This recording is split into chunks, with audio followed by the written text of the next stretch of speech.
Doddington was built by somebody called Thomas Taylor, who was the registrar to the Bishop of Lincoln, and he would have been doing all the sort of land dealing and property dealing for the diocese, which was a very, very wealthy diocese. And he built this extraordinary house, and in fact Doddington, if you look out of the windows on the top floor, is directly opposite Lincoln Cathedral, and we don't think that's an accident.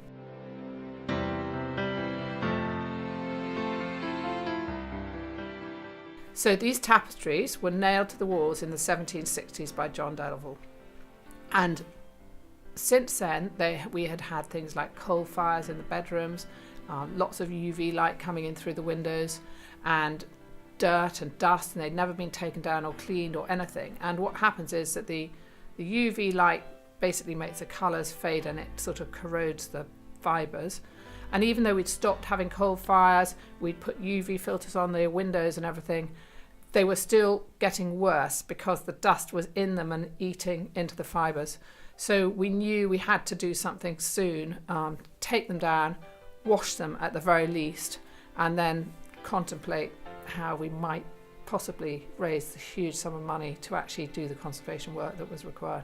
This was going to be a huge project in terms of the actual conservation work, and it's taken nearly 10 years to complete the work, not just the actual physical stitching, but the fundraising and everything involved.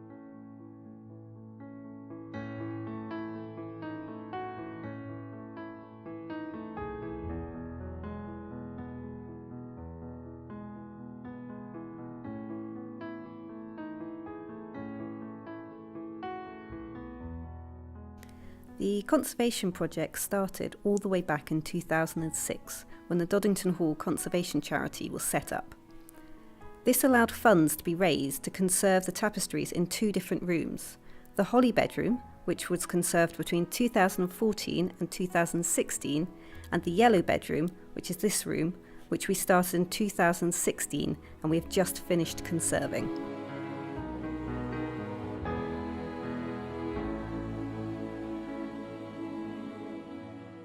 The reason the conservation has been carried out is due to the poor conditions the tapestries were in.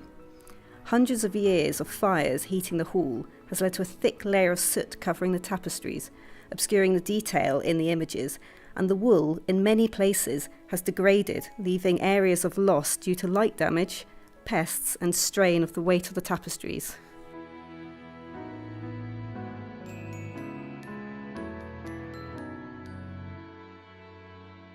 Over the last 250 years, the condition of the tapestries has deteriorated. Dust, dirt from coal fires, light and pests have damaged them. To prevent any further deterioration, the decision was made to remove them for cleaning and conservation. Without conservation, the tapestries were losing their integral stability.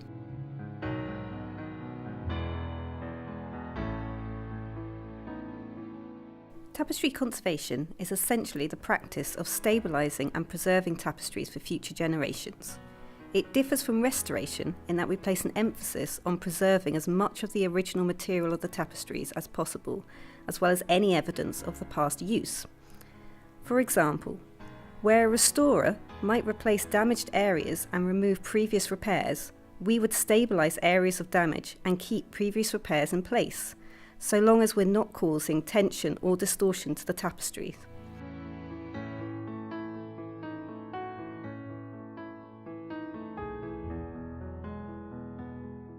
In conservation, we also try to make sure that our treatments are reversible as far as possible and can be distinguished from the original material. For example, our stitches can be easily identified simply by looking at the reverse and removed when the time comes to replacing them with any new support. Of course, although we want tapestries to be protected and last as long as possible, it's also important to remember why we are conserving them, for them to be seen and enjoyed by visitors today as well as in the future.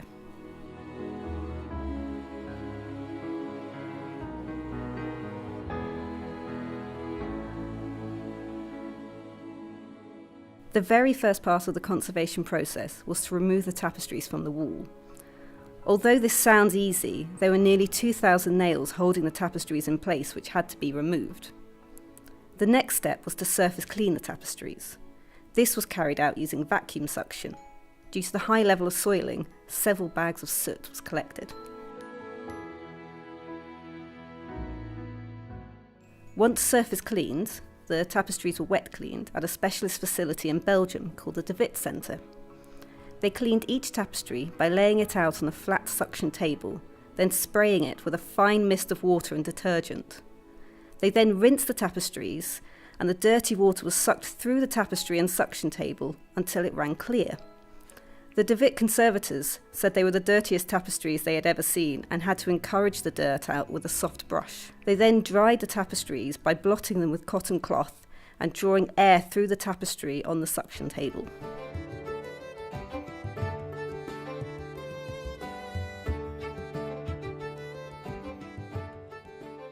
With the tapestries clean, we then started stitch conservation. The stitches used to conserve the tapestries are all stitched through a linen fabric backing, known as linen scrim. This provides additional strength and support to the tapestries when they are hanging. A number of different stitches are used to strengthen areas of weakness, infill areas of loss, or provide general support.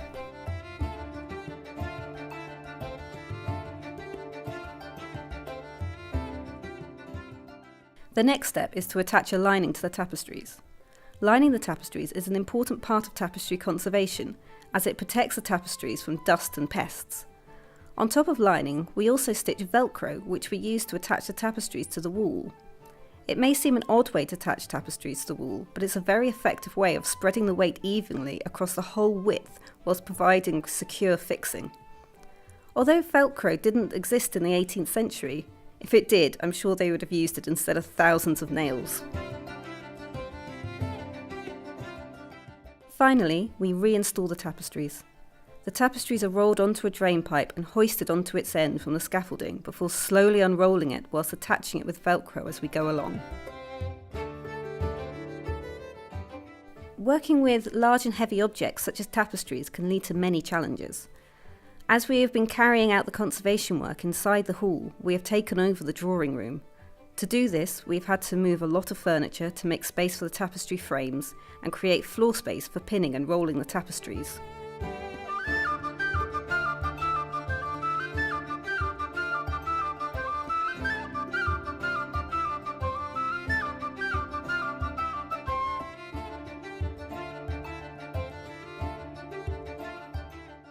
As the hall is open to the public on Wednesdays and Fridays, we have had to make sure that we are not moving large tapestries during those times where we would be in the way of visitors. When moving tapestries, we have had to take extra precautions and be more aware of our surroundings as we are working around priceless antiques.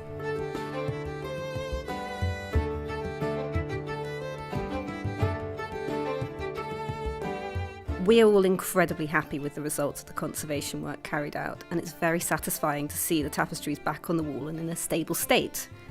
Before and after of these tapestries shows an incredible change to their condition. Conserving the 2 sets of tapestries at Doddington was a huge project, and while we've got various commercial enterprises like our shops and our wedding business, they do generate money, but never enough to do anything more than cover the general upkeep and running costs of the house. So we had to go out and raise a lot of money for this conservation project. And one of the reasons we were successful in raising that money was because we were taking a very new approach, and we decided to have the actual conservation studio right here in the hall, where everyone who visited the hall could see the work going on and talk to the conservators and really understand what it meant.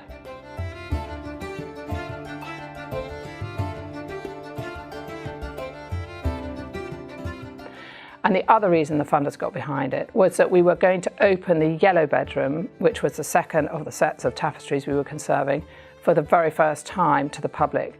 And we actually opened it while the work was going on, and then after the project is finished, obviously it's now open to the public for the foreseeable future, which is great.